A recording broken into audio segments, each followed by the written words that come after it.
तो चलिए अब टू द पॉइंट में बहस के सवाल क्या है, जल्दी से वो सवाल भी आपके सामने ले आते हैं।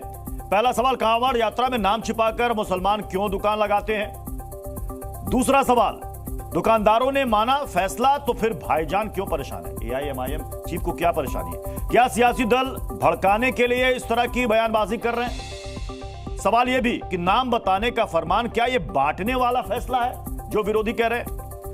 लॉ एंड ऑर्डर के नाम पर मुस्लिमों को क्या परेशान किया जा रहा है? सबसे बड़ी आपत्ति इसी बात को लेकर के दर्ज कराई जा रही है। हमारे साथ खास मेहमानों का पैनल हमें ज्वाइन कर रहा है।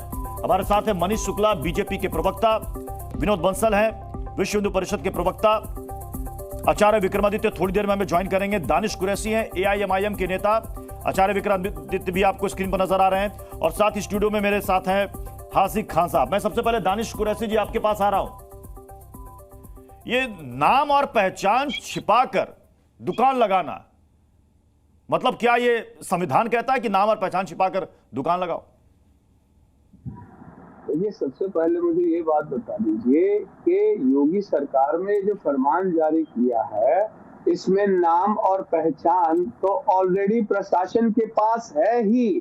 मुझे ये बता दीजिए कि नगर निगम के जो भी परमिसेबल लाइसेंस हैं, उसकी डिटेल क्या कॉर्पोरेशन के पास नहीं होती? उससे बड़ा अगर कुछ मामला है, कोई जीएसटी या और कोई रजिस्ट्रेशन है, तो वो स्टेट गवर्नमेंट के पास है, और सेंट्रल गवर्नमेंट के भी कुछ भी परमिसेबल लाइसेंस जो है, उसके लिए अपने अपने वो डिटेल्स जो है वो आपको सबमिट करानी ही होती है। आप पैन कार्ड की डिटेल ले लीजिएगा तो भी मिल जाएगा, लेकिन ये आइडेंटिफाई करना, मुझे बता दीजिए क्या निशानदेही करना चाह रही है योगी तो मैं ठीक है, लेकिन खास करके भारतीय जनता पार्टी के लोगों की बात करना चाह रहा हूं। दानिश जी, पंजीकरण रजिस्ट्रेशन प्रशासन के पास उसकी सूची वो अलग मसला है,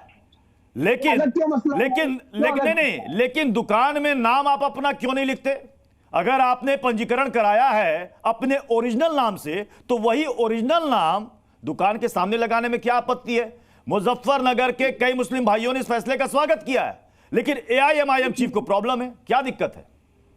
देखिए, भारतीय जनता पार्टी तो किसी भी मसले का स्वागत कर लेती है। वो तो अजय कुमार टेनी को भी स्वागत कर लेती है। वो फिर किसानों के लिए पहले कानून बनाने का स्वागत भी कर लेती है, फिर विड्रॉ करने का। तो भारतीय जनता पार्टी की तो नीति आपके सामने है, उनकी बात छोड़ दीजिए कि उनके स्वागत की क्या बात है। रह गई बात कि प्रशासनिक तौर पर दबाव बनाना, तो चाहे मुसलमान हो या कोई भी व्यापारी हो, छोटे में छोटा व्यापारी हो, उसके ऊपर प्रशासनिक दबाव बनाना, ये क्या राजनीति है? ये आप सत्ता में इसलिए, वरना मुझे ये बता दीजिए पूरे देश में और कहां निशानदेही है बताइए, क्योंकि जो भी सरकारें हैं उनके मतलब एक बात जरा समझाइएगा। अगर किसी से उसका नाम पूछ लिया गया तो ये प्रशासनिक दबाव है, अगर कह दिया गया कि दुकान में ओरिजिनल नाम लिख दो तो ये प्रशासनिक दबाव है। मतलब आप मान रहे हैं कि गलत नाम लिखेंगे हम, और संविधान बताता है, संविधान कहता है कहीं कि अपना नाम और अपनी पहचान छिपाओ? कहां लिखा है संविधान में, बताइए।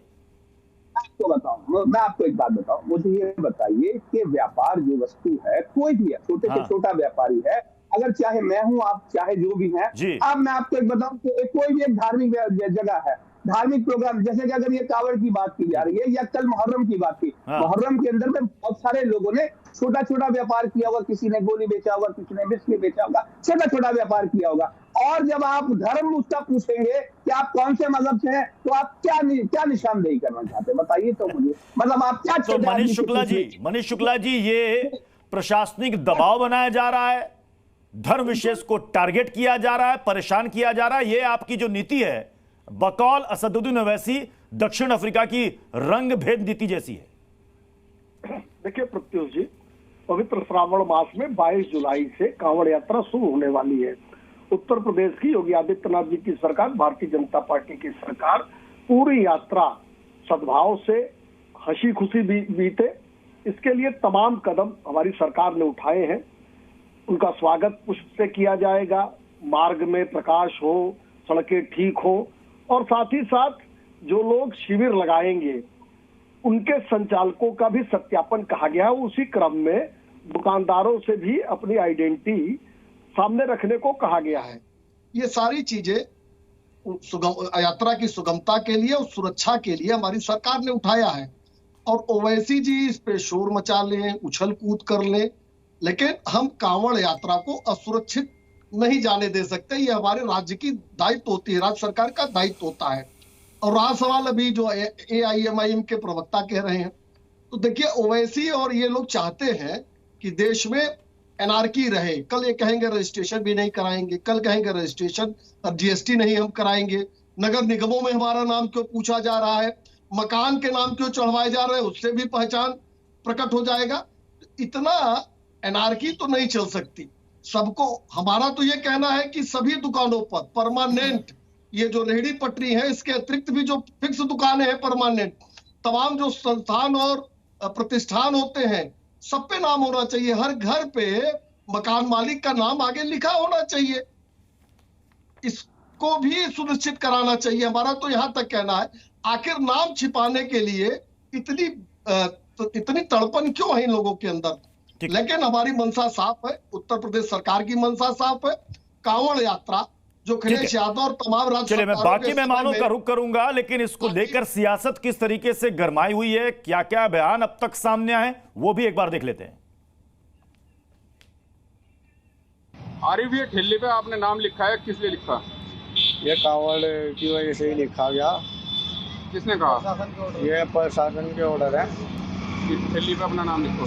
क्या बेचते हो? आम ही बेच रहे, अब तो फ्रूट फल सभी बेच है। अच्छा, हर ठेली पे अपना नाम लिखा जाएगा जी। कितने दिन से ये 5 दिन हो गए। चलिए सियासी बयान क्या क्या अब तक आए वो भी आपको सुनाएंगे, लेकिन अभी आपने सुना ये मुजफ्फरनगर के दुकानदार हैं। अब ये बताइए हाजिक खान जी, यहां इनको कोई दिक्कत कोई परेशानी नहीं है, लेकिन AIMIM को परेशानी हो गई, TMC को परेशानी हो गई, कई नेताओं को परेशानी हो गई, क्यों? देखिए पृथ्वी जी, बात यह है कि भारतीय जनता पार्टी का जो आदेश आया है, और भाई मनीष शुक्ला जी जो बयान कर रहे थे कि अगर किसी की जानकारी ली जा रही है, तो मैं पूछ रहा हूं इनसे कि भारतीय जनता पार्टी ये बचाए कि जो एक्सपोर्ट कर रही गोश्त का 1 to 10 जो बड़ी कंपनियां हैं उसमें अल कबीर किसके फूफा का नाम था, किसकी वो संपत्ति है। ये दुनिया में कारोबार को रोकना चाहते हैं, या दुनिया के अंदर ये एनार्की फैलाना चाहते हैं कि आप जो बेच रहा है। इससे पहले भी कांवड़ यात्रा निकलती थी, आज भी निकली हैं, और जब योगी जी रहेंगे या नहीं रहेंगे, मैं ये रहूँगा या नहीं रहूँगा, कांवड़ यात्राएं और जुलूस और मुहर्रम के और अग्रसेन जयंती और राम जयंती ये सब निकलती रहेंगी। बात एडमिनिस्ट्रेशन की जिम्मेदारी ये होती है कि वहाँ इंतजामात अच्छे किए जाएँ, लोगों को सुविधाएँ पहुँचाई जाएँ। ये हिंदू और मुसलमान, तू कौन है, तू क्या है, अगर एडमिनिस्ट्रेशन कर रहा है तो लोगों ने मान लिया, उस पर हमें कोई एतराज़ नहीं। लेकिन ये दुनिया में मैसेज ख़राब दे रहे हैं। दुनिया में सऊदी अरब में जो लोग कारोबार कर रहे हैं, जो व्यापार कर रहे हैं, वो मुसलमान अल कबीर, ये कोई हिंदू नाम है, ये भी मुस्लिम नाम है। अगर कोई कारोबार करता है और वो हिंदू मुसलमान नाम लेके करता है, वो उसकी इच्छा है, उसमें न सरकार की जिम्मेदारी, न मेरी जिम्मेदारी, न आपकी जिम्मेदारी कि अगर कोई अलबेक नाम लिख रहा है, अरबी नाम लिख रहा है। हाजिक जी, जब आपको पता है कि एक पवित्र धार्मिक यात्रा निकल रही है, मामला संवेदनशील है, तो वहां पर भी आप कहेंगे कि नाम छिपाएंगे?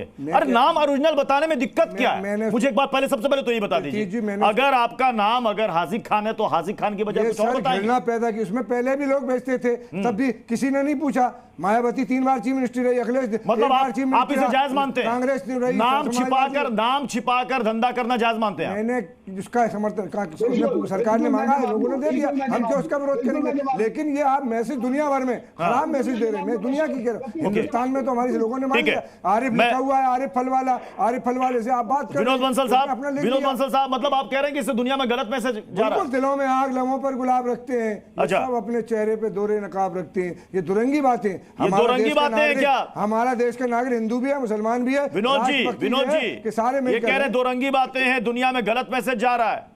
पृथ्वी जी, मैसेज तो वो भेज रहे हैं जो कि इस भारत से जुड़े। आ रहा हूँ विक्रमादित्य जी, आपके पास भी आ रहा हूँ। आप देखिए, मैं कह रहा हूँ, जो सच्चाई को बाहर लाने में इतना डरते हो, तो आखिरकार वो सच्चाई जब बाहर आ जाएगी तो इनकी क्या स्थिति होगी, ये कल्पना की जा सकती है। मैं कहता हूँ शासन प्रशासन ने जो आदेश दिया है वो सबके लिए दिया है, कोई ऐसा तो नहीं मुसलमानों के लिए दिया है कि हिंदुओं के लिए दिया है। नहीं ये कहा कि भाई नहीं तो मुसलमान का नाम से दुकान नहीं रख सकते और मुसलमान वहाँ पे बेच नहीं सकता या मुसलमान से कोई खरीद नहीं सकता। लेकिन मैं कहना चाहता हूँ, देखिए कैसे मिल जाएगा अधिकार सरकार को? इनको थोड़ा शांत करिए। जब मैं कहता हूँ 10 दिन पहले विश्व हिंदू परिषद ने एक प्रेस नोट जारी करके ये मांग की थी कि देश भर में हमारे जितने भी तीर्थ स्थल है, धार्मिक यात्राएं और जो बड़े मंदिर हैं, उनके आसपास जिहादियों का कब्जा बढ़ता चला जा रहा है।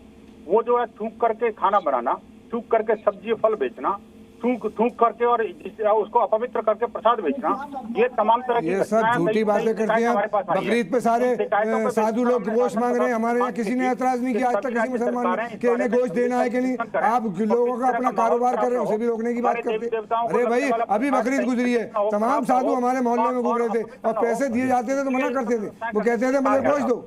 लेकिन दुर्भाग्य से ये जो जिहादी तत्व है या जो अपनी, चले मैं विक्रमादित्य जी आपके पास आऊंगा, लेकिन इसको लेकर बहस क्यों हो रही है इसे भी समझना जरूरी है। आखिर क्या बयान सामने आया है आपको दिखाते हैं।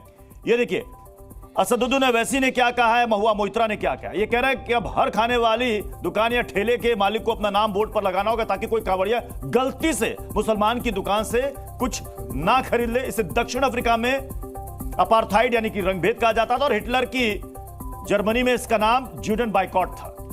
ये असदुद्दीन ओवैसी इसकी तुलना, इस आदेश की तुलना उससे कर रहे हैं। अब देखिए टीएमसी की सांसद महुआ मोइत्रा क्या कह रही। आगे क्या मुसलमान अपनी पहचान के लिए अपनी आस्तीन पर स्टार ऑफ डेविड का निशान पहनेंगे क्या? इसके आगे वो लिखती ये भी है कि वो कहते हैं कि अगर मान लीजिए किसी को खून की आवश्यकता होगी, तबीयत खराब होगी, क्या उस वक्त भी धर्म देखा जाएगा, उसका मजहब देखा जाएगा? अगली बार जब कांवड़िया या उनके परिवारों को डॉक्टर या खून की आवश्यकता हो तो इसके लिए दूसरी कांवड़ को ढूंढ लें। ये पूरी तरह से अवैध और संविधान विरोधी है, मतलब संविधान के खिलाफ ये बता रहे हैं। और देखिए इस पर अब जावेद अख्तर ने भी इस पर कमेंट किया है। क्या वो कह रहे हैं? यूपी पुलिस के निर्देश पर जावेद अख्तर का बयान है। जावेद अख्तर ने नाजी जर्मनी से की है तुलना, यानी कि असदुद्दीन ओवैसी जो बात कर रहे हैं उसी को ये आगे इंडोर्स कर रहे हैं। मुसलमानों की पहचान को लेकर जावेद अख्तर का ये बयान, ये कमेंट। तो अब ये देखिए इसको लेकर अब नाजी जुडिस इससे तुलना की जा रही है। आचार्य विक्रमादित्य जी कि मतलब ये तो हिटलरशाही है। बड़ी विचित्र स्थिति है। नहीं हिटलरशाही तो आप कुछ भी बोलने को, तो इस देश में ऐसी स्थिति है, विश्व में कुछ भी बोल देते हैं और जिहादियों की संख्या तो जिस प्रकार की है उसके लिए पूरी कौम तैयार हो जाती है।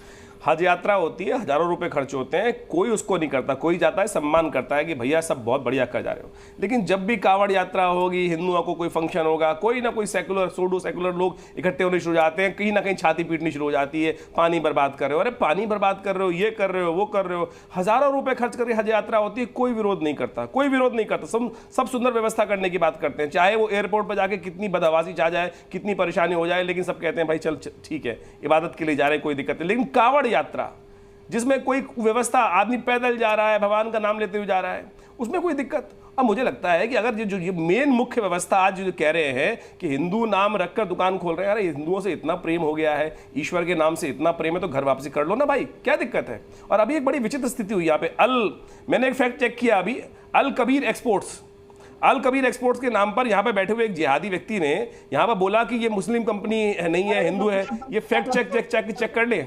अरे फैक्ट जाके चेक कर लो, फैक्ट जाके दिखाई दे जाएगा कौन ओनर है, कौन दिक्कत है। आज की तारीख में ऐसे बरगलाने वाले बयान टीवी पे खड़े होकर देने की व्यवस्था नहीं है। इस बात की बदतमीजी ना मजाया करें। पहले मदरसे से निकलकर बाहर आज एजुकेशन जाके अटेंड करने का प्रयास करो, जाके इंटरनेट पे ढूंढो अल कबीर। अरे जाके पढ़ना चेक कर, खुद जाके चेक करोगे भाई, मुझे क्या पढ़ना है? जैसे जो जिहाद ईद के दिन मुसलमान 100% हिंदुओं से खरीद रहे सामान। अरे आप कैसा देश में माहौल करना चाहते हो?